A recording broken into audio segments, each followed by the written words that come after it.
Jesus is Lord of the Sabbath.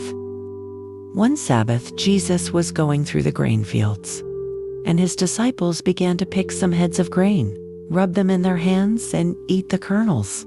Some of the Pharisees asked, "Why are you doing what is unlawful on the Sabbath?" Jesus answered them, "Have you never read what David did when he and his companions were hungry?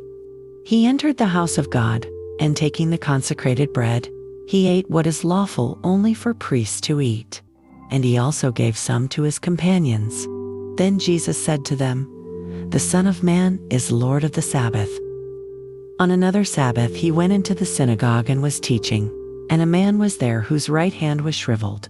The Pharisees and the teachers of the law were looking for a reason to accuse Jesus, so they watched him closely to see if he would heal on the Sabbath. But Jesus knew what they were thinking and said to the man with the shriveled hand, "Get up and stand in front of everyone." So he got up and stood there.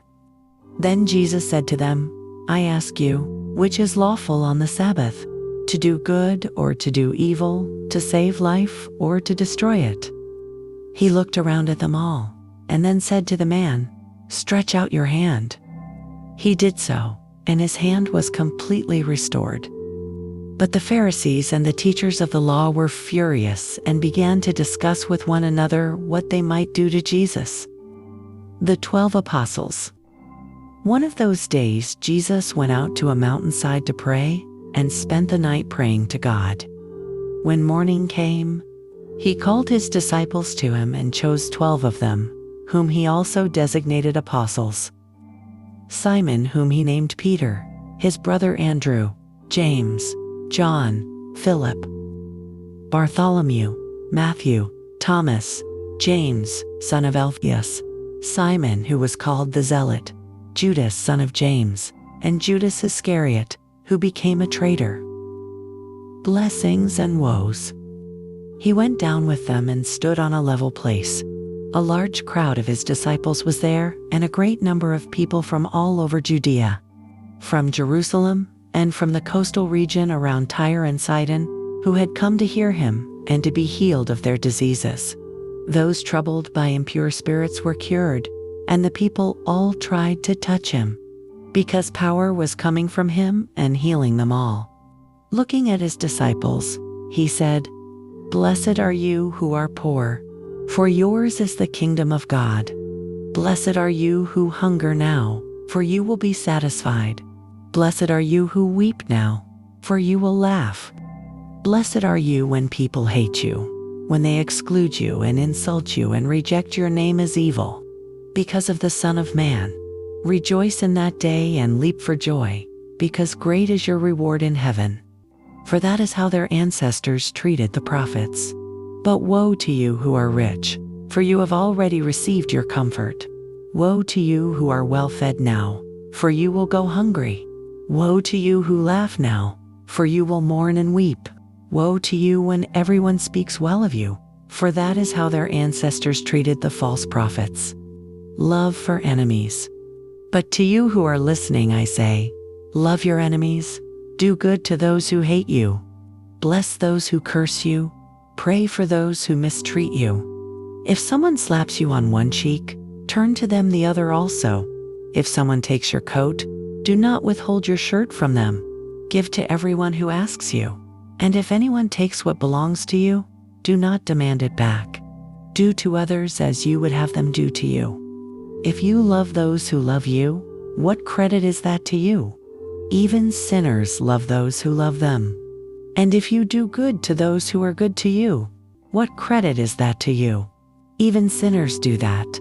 And if you lend to those from whom you expect repayment, what credit is that to you?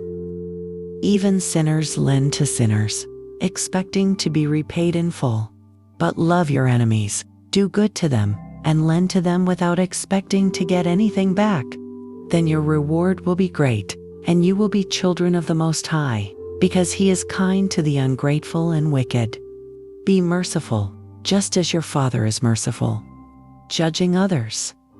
Do not judge, and you will not be judged. Do not condemn, and you will not be condemned. Forgive, and you will be forgiven. Give, and it will be given to you. A good measure, pressed down, shaken together, and running over, will be poured into your lap. For with the measure you use, it will be measured to you. He also told them this parable. Can the blind lead the blind? Will they not both fall into a pit? The student is not above the teacher, but everyone who is fully trained will be like their teacher. Why do you look at the speck of sawdust in your brother's eye and pay no attention to the plank in your own eye? How can you say to your brother, "Brother, let me take the speck out of your eye," when you yourself fail to see the plank in your own eye? You hypocrite, first take the plank out of your eye, and then you will see clearly to remove the speck from your brother's eye. A tree and its fruit? No good tree bears bad fruit, nor does a bad tree bear good fruit. Each tree is recognized by its own fruit. People do not pick figs from thorn bushes, or grapes from briars. A good man brings good things out of the good stored up in his heart, and an evil man brings evil things out of the evil stored up in his heart. For the mouth speaks what the heart is full of. The wise and foolish builders. Why do you call me Lord, Lord, and do not do what I say? As for everyone who comes to me and hears my words and puts them into practice, I will show you what they are like. They are like a man building a house, who dug down deep and laid the foundation on rock. When a flood came, the torrent struck that house, but could not shake it, because it was well built. But the one who hears my words and does not put them into practice is like a man who built a house on the ground without a foundation. The moment the torrent struck that house, it collapsed, and its destruction was complete.